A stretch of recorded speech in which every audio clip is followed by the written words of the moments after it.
Oke, jadi melanjutkan seri playlist beasiswa programmer front-end developer dari Kawah Edukasi.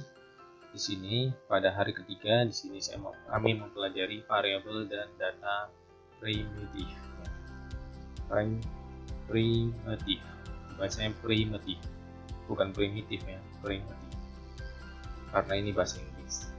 Kemudian selanjutnya di sini saya akan mengacu ke suatu website untuk mempelajari hal tersebut. Jadi selain mengacu ke website tersebut juga, saya juga akan ada beberapa penjelasan tentang tipe data terlebih dahulu ya. Nah, di sini hanya membahas tentang primitifnya, tidak membahas tipe datanya. Di sini akan saya bahas di sini aja. Jadi tipe data itu ada 3, yaitu var, let, dan count. Nah, untuk var dan let ini sama saja ya, tapi untuk var ini itu old style ataupun bisa dibilang gaya lama atau belum terupdate lah gitu. Sehingga var ini sudah tidak dipakai lagi. Karena apa? Dia mengacunya function block. Function block itu apa maksudnya? Jadi kayak gini, misalkan ada suatu program yang menggunakan perulangan for, kemudian kita deklarasikan var di sini, var i dan sekian bla bla bla bla bla gitu kan misalkan. Nah, setelah kita tutup kurung, kemudian kita deklarasikan lagi suatu variabel ini, misalkan variabelnya namanya i. Tulis yang bentar saja ya. I sama dengan sebutan i plus gitu misalkan. Di sini adalah console log i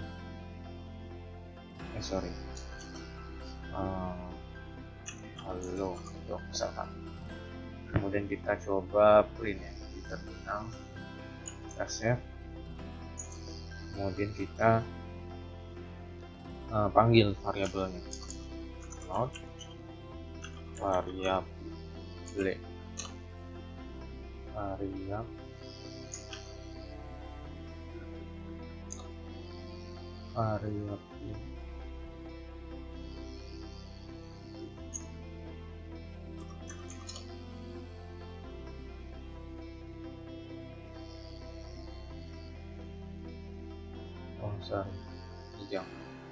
Nah, di sini kita belum deklarasikan ya 0 jika lebih dari 9, jika kurang dari 9 maka dia akan ini ya, kita coba lagi.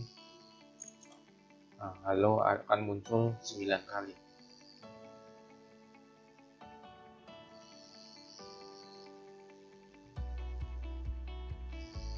Kita coba jangan pakai PowerShell ya, pakai Git-based aja.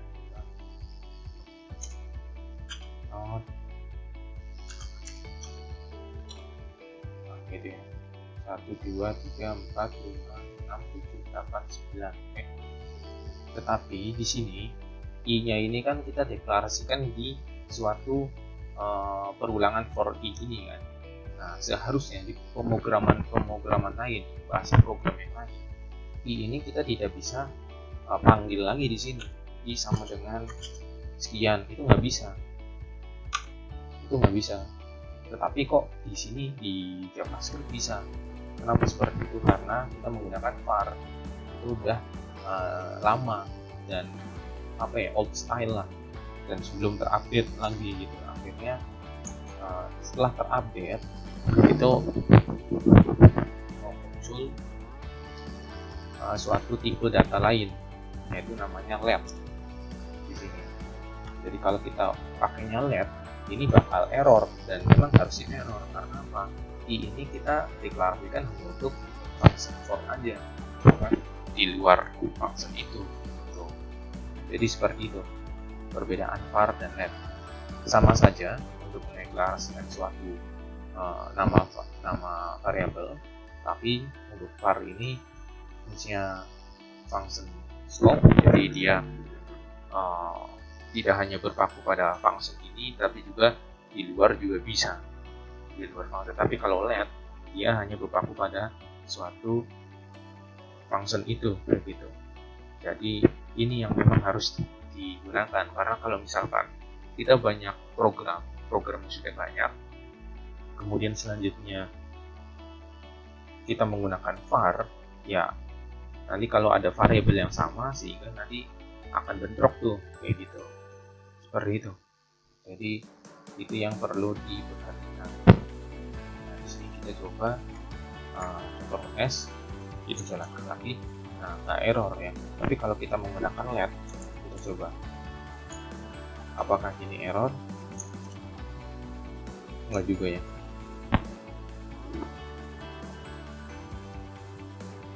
Kita coba panggil console log.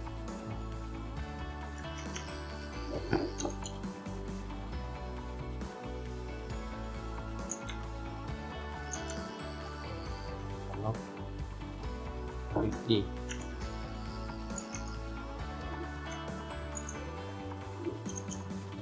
Nah, bakal error tuh. Karena apa? Si variabel i-nya tidak dideklarasikan, belum ada deklarasi. Karena variabel i ini hanya di function di ini aja, kayak gitu. Kalau kita menggunakan var, ini nggak error. Tuh, gitu ya. Karena i-nya ya sudah kita deklarasikan di sini, gitu. Kalau var, jadi walaupun di luar function ini tetap bisa dideklarasikan dengan var. Jadi untuk kedepannya gunakan let ya, karena kalau kita menggunakan var akan ditakutkan seperti hal yang tadi sudah disebutkan, kita bisa keliru variabel yang telah kita gunakan juga variabelnya sama, kayak gitu. Jadi biasakan let gitu ya. Kemudian selanjutnya ada variabel namanya konstan. Konstanta itu maksudnya konstanta, ada nilai yang tidak bisa berubah-berubah. Nah, ini bisa dilihat nih, i-nya berubah-berubah nih dari 0, kemudian jika kurang dari 9 maka akan bertambah gitu kan, sampai dia bernilai berapa, kita bisa lihat sampai 9 tuh. Nah, di sini kalau misalkan kita gunakan const itu bakal error.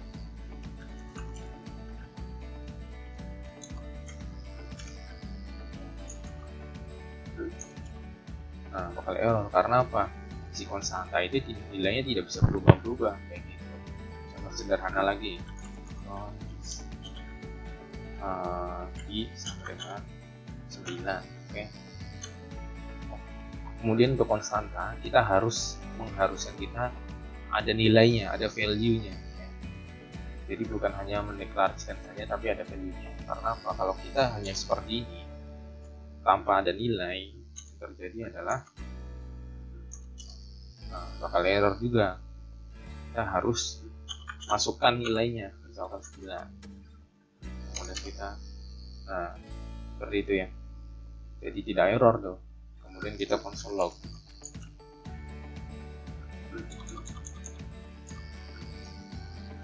Ini kita hapus jadi i, oke. Sini adalah 9, oke. Tapi setelah kita ubah dari 9 kita ubah jadi i sama dengan 7. Yang terjadi apa? Bakal error karena konstanta tidak bisa berubah nilainya. Kalau kita menggunakan let TTM itu masih bisa. Jadi i-nya bernilai 7 karena apa? Awalnya kita deklarasikan 9, kemudian diupdate yang baru menggunakan 7, baru di print, kayak gitu. Perintahnya kayak gitu. Nah, tapi kalau konstanta nilainya tidak bisa berubah, awalnya 9 diubah jadi 7, itu nggak bisa. Seperti itu ya. Jadi ada tiga tipe data, var, let, dan konstanta. Selanjutnya adalah kita menggunakan tipe data ya. Variabel. Variabel itu ada 2, primitif dan non primitif. Untuk primitif ini tipe data yang menyimpan satu nilai saja, kayak tadi tuh ya, menyimpan datanya satu nilai doang. Kemudian kalau non primitif itu banyak gitu ya, dimana di sini yang dipelajarin di hari ketiga ini hanya data primitif aja. Untuk data non primitif ini nanti dibahas di mulai dari week 3 yang sudah disebutkan oleh mentor, bilangnya seperti itu. Jadi untuk primitif ya seperti ini, tapi kalau misalkan non primitif ya berarti ada beberapa tipe data seperti array, objek. Nah itu primitif, itu bisa kita isikan data-data yang lebih dari satu gitu. Misalkan kayak gini tuh. Jadi variabel i ini berisikan 9, 7, 5, dan 6 bertipe data array gitu ya. Nah seperti itu. Nah di sini saya bahasnya hanya primitif saja. Kemudian perbedaannya tadi sudah ya. Nah ini dia. Kali ini primitif, ini non primitif. Saya berisikan banyak data. Kemudian kalau misalkan primitif tidak dapat dirubah berupa konstanta ya. Nah, ini non primitif dapat dirubah jika kita menggunakan suatu array. Oke. Jadi untuk konstanta sendiri yang tadi aku sudah sebutkan itu tidak dapat dirubah nilainya, tetapi tergantung itu kita menggunakan primitif atau non primitif. Kalau primitif kayak gini cuma dulu data itu tidak bisa gitu ya. Tapi kalau kita menggunakan non, kita hanya ubah datanya saja, isinya saja, itu bisa. Jadi untuk konstanta ini memang kita harus pelajarin lebih lagi ya, karena untuk konstanta ini ya kita bisa mengubah nilainya, isinya, tetapi tidak bisa mengubah semua datanya kayak gitu, hanya bisa mengubah ini. Nah ini dari Renova Muhammad Reza ini diubah nih, Renova ini jadi ucup gitu kan. Nah akhirnya kayak gitu, itu masih bisa walaupun menggunakan konstanta gitu. Jadi kita tidak mengubah tipe datanya sebagai konstanta, tapi kita mengubah isi dari mahasiswanya, tidak mengubah semua nilai dari mahasiswa gitu. Kemudian untuk perbandingan, oke. Nah, untuk perbandingan juga di sini kita menggunakan kesetaraan ketat ya. Jadi yang dibandingkan adalah tipe data dan juga isinya. Kalau misal kita menggunakan 3 sama dengan kayak gini. Oke, kita bahas langsung ke primitif, dimana nanti itu ada 5 data ya.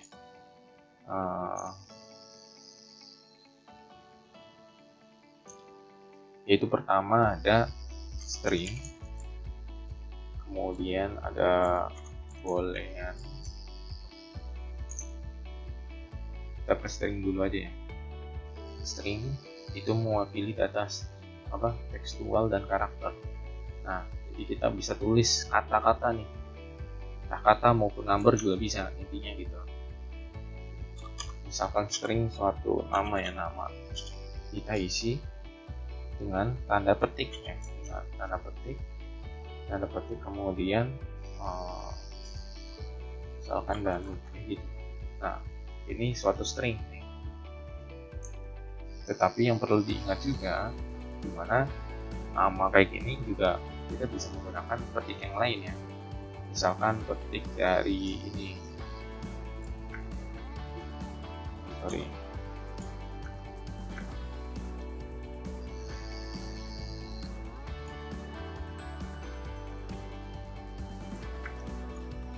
petik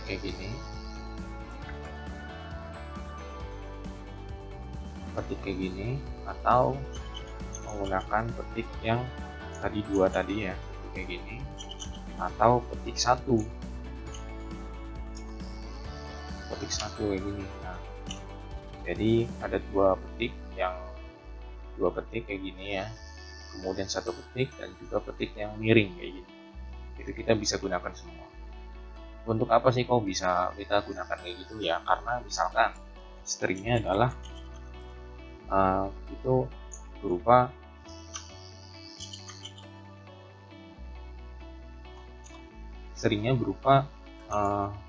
ini nama yang sudah ada kutipnya. Jadi gini, misalkan Danus host.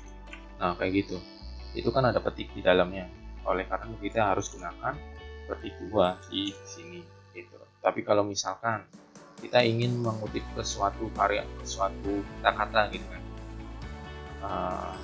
dia bilang hello gitu kan, gini.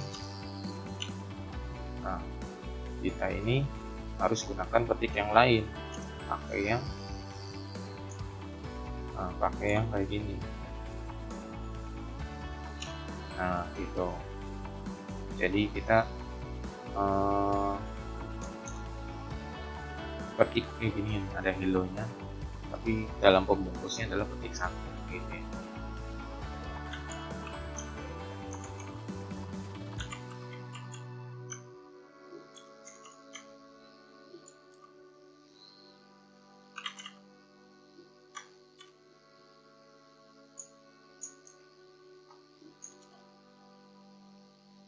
String nama, dia bilang hello.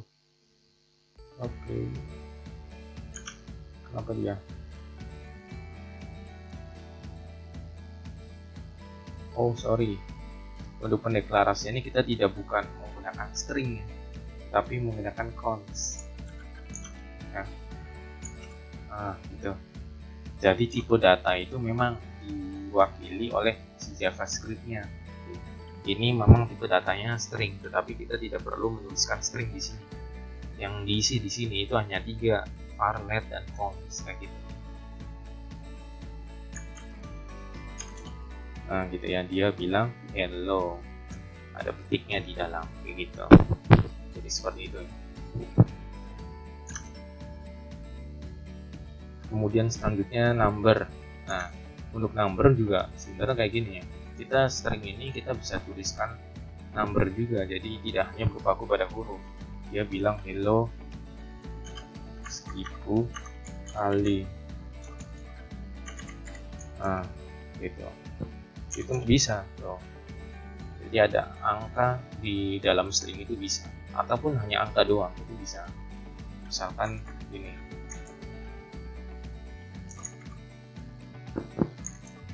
Nah, seperti itu. Ini string nih, bukan number gitu, karena ya ada petiknya gitu ya. Yang membedakan hanya itu. Biasakan ada titik koma. Kalau misalkan kita hapus petiknya, nah ini jadi number, warnanya berbeda. Kita save, kemudian kita konsol lagi, ya tuh warnanya berbeda. Tapi kalau ini string, kalau ini number gitu. Itu yang membedakan. Jadi number seperti ini kita juga bisa bilangan bulat negatif, ataupun berupa desimal negatif ataupun positif gitu ya.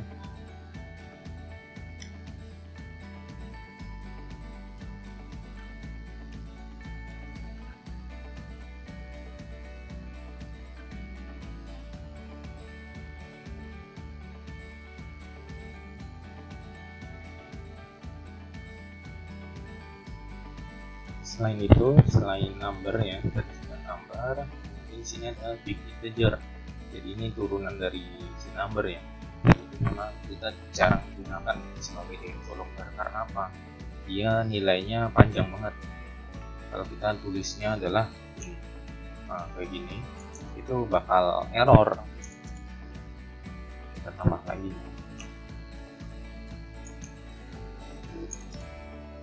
Nah, bakal bertulisan kayak gini. Kemudian kita tambah lagi.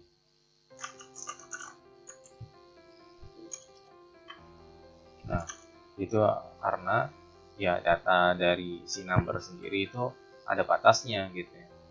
Oleh karena itu kita harus menggunakan big integer sebagai datanya, sebagai tipenya gitu. Seperti itu.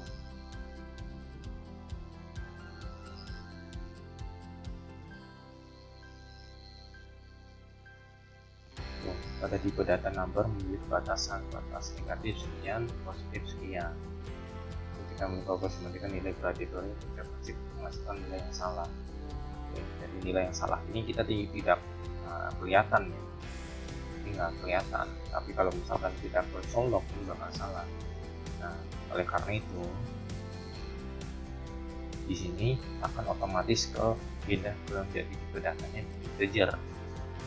Jadi tipe data integer tapi lebih panjang lagi, jika jadi menghasilkan datanya atau range-nya lebih panjang.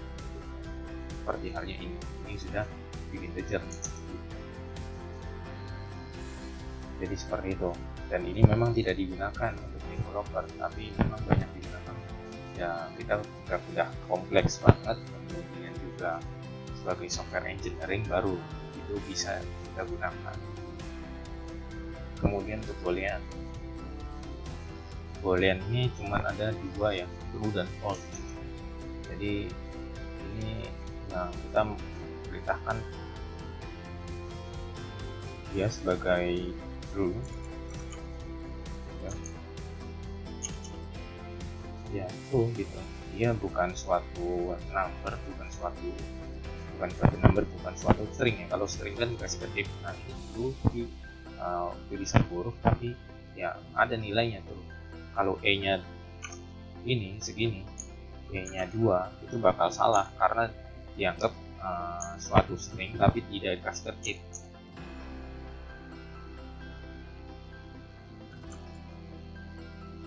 bentar, punya error baru.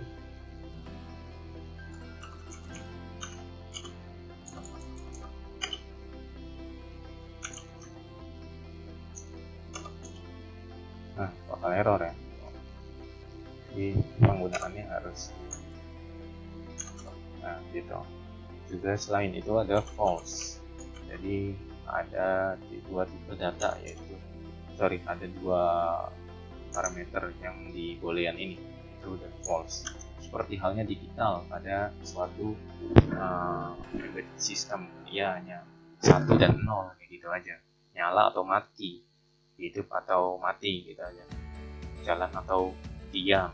Jadi cuman ada dua kondisi yang berlawanan pasti. Kemudian undefined ini dan null ini memang tidak digunakan, akan tetapi undefined ini juga dibahas juga waktu itu ya. Dimana undefined ini saat kita hanya mendeklarasikan nama variabelnya aja tapi tidak ada isinya. Kalau kita print, kita cetak terminal ya hasilnya undefined. Seperti itu. Kemudian untuk null. Nah, untuk null ini ya ini mahasiswa bernilai 0. Jadi memang tidak ada nilainya. Kalau ini ada suatu nama variabelnya tetapi tidak diisi. Jadi kalau tidak diisi ya kita di JavaScript itu tidak dianggap adalah null, bukan. Tapi memang tidak diisi sehingga undefined. Tapi kalau misalkan mahasiswa ada nama variabelnya, kita deklarasikan sebagai tipe data let, kemudian isinya adalah null, ya udah berarti memang kosong. Sama aja kita kasih kosong, tapi ada gitu, kasih ruangan tapi memang kosong gitu. Berbeda dengan hal ini, seperti halnya kita ada orang, kita nggak kasih ruangan gitu. Tapi kalau ini kita kasih ruangan, tapi ruangan itu kosong kayak gitu. Kemudian kita panggil ke terminal, hasilnya 0. Terus mahasiswa tersebut yang tadinya 0 atau kosong tadi, kita isi nih menggunakan objeknya. Hasilnya seperti apa? Hasilnya kayak gini gitu. Jadi ya, yang awalnya 0 kemudian jadi berisi, tergantung isinya. Kita coba.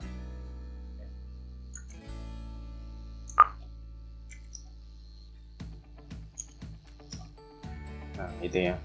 Awalnya 0, kemudian kita isi. Gitu. Itu jangan banyak-banyak deh. Misalkan diisi nilai ini, gitu ya. Terjadi apa? Awalnya 0, kemudian diisi nilai. Gitu. Kemudian selanjutnya simbol sendiri tidak dibahas ya saat itu ya, karena tidak digunakan. Untuk simbol ini memang dia generate nilai, saat ini bisa menghasilkan nilai unik tuh kan, jadi generate gitu ya. Dan ini memang jarang digunakan sehingga saat pembelajaran itu kita tidak menggunakan ini, tidak mempelajari ini. Oke, jadi cuma pelajari 5 saja tuh, null, undefined, boolean, kemudian number dan string itu saja untuk primitifnya. Kemudian untuk tipe datanya ada let, kemudian var dan const. Jadi seperti itu pembahasan untuk hari ketiga. Kemudian selanjutnya mungkin di sini di pembelajaran tersebut juga disuruh kita diberi tugas ya mencoba-coba pasti ya. Mencoba-coba nilai matematikanya. Misalkan awalnya adalah I sama dengan 9, kemudian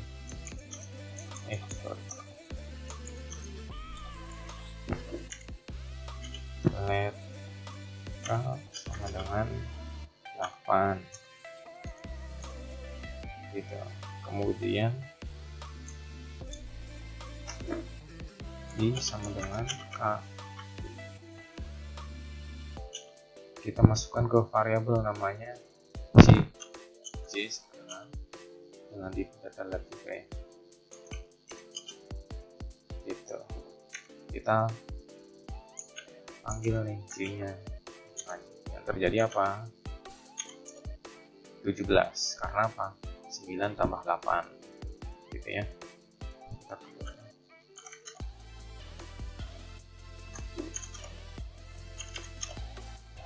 17. Oke. Kemudian jika kita pengurangan ya ini kurangin kita save ini 1. Kemudian pengkalian kali menggunakan ini 72. Terus pembagian 1,125 gitu ya. Jadi seperti itu untuk penggunaan variabel-variabel tadi. Jadi yang awal tadi kenapa aku bingung ya, kenapa aku string ditulis di sini kok error waktu itu ya. Karena ya aku sudah biasa menggunakan bahasa C, dimana memang variabel tersebut kita harus deklarasikan dia sebagai string atau sebagai apa, kita harus tulis di depan. Tetapi untuk JavaScript ini berbeda, kita hanya tulis let, const, dan var saja untuk yang depannya, dan itu sudah mengikuti tipe datanya di mana. Kalau hanya kayak gini ya berarti tipe datanya number. Kemudian kalau misalkan ada petik, baik itu petik 2, petiknya 1 maupun petik miring, ya itu adalah string. Kalau misalkan tulisannya true atau false, itu berarti isinya adalah boolean kayak gitu. Dia udah otomatis tipe datanya dia akan menyesuaikan dengan isinya kayak gitu. Kemudian itu ya. Kemudian kalau ada kayak kalau di bahasa C ada. Oh, ada ya. Jadi ini sisa bagi ya. Jadi 9 bagi 8, sisa baginya berapa? 1. Kalau misalkan kita ganti 7, baginya 2 gitu ya. Jadi 9 bagi 7 kan 1. Sisanya berapa? Sisanya 2. Ya udah, tulisnya gitu. Untuk persen itu sisa bagi. Jadi itu sih untuk percobaan yang telah kita lakukan. Nanti banyak digunakan di penglogikaan berikutnya, baik itu di looping maupun di kondisional gitu ya. Oke, jadi mungkin cukup sekian untuk videonya. Kita lanjut ke hari ketiga, yaitu mengenai ini ya, conditional if variant.